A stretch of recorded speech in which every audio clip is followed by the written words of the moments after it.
উনি কি পরিমাণ হার্ড হয়েছে এই ব্যাপারটা কি তোমরা জানো? অনেক হার্ড হয়েছে, ভীষণ। উনি বিশেষ একটি ইন্টারভিউতে বলেছে, কিছুদিন আগে বুবলি শাহজাদের জন্মদিনে আমার শাশুড়ির সাথে একটি ছবি ফেসবুকে পোস্ট করে, যে ছবিতে আমার শাশুড়ির মাথায় কাপড় নেই। এই বিষয়টিতে আমার শাশুড়ি অনেক বেশি কষ্ট পেয়েছে। বাবুর দাদি উনি হজ করেছেন, হ্যাঁ, খুব স্বাভাবিক।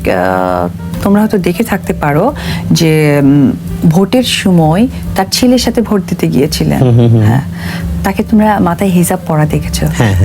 তুমি জানো যে একটা ছবি লিক হয়েছে, ওনার মাথায় কাপড় নাই। উনি কি পরিমাণ হার্ড হয়েছে এই ব্যাপারটা কি তোমরা জানো? অনেক হার্ড হয়েছে, ভীষণ।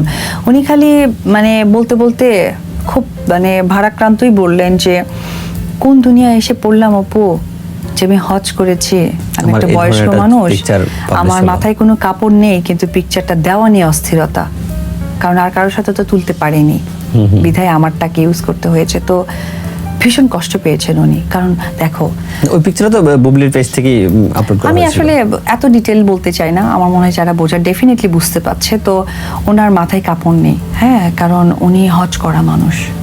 উনি আর কিছু না হোক, উনি ধরো মাথায় হিজাব ছাড়া বা মাথায় কাপড় ছাড়া কখনো ছবি দেন না।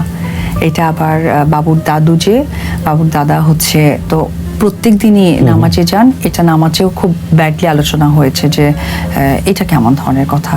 তো সে যদি একটা পরিবারের অংশ মনে করেন, তার দায়িত্ব ছিল না যে একজন মানুষ হজ করা, তার মাথায় কাপড় আছে কিনা, সে হয়তো বা বোঝেনি বা এত চিন্তা করেনি যে সব সময় তো অস্তিত্বের কারণে যে কোনো কিছু প্রুফ রাখতে হবে।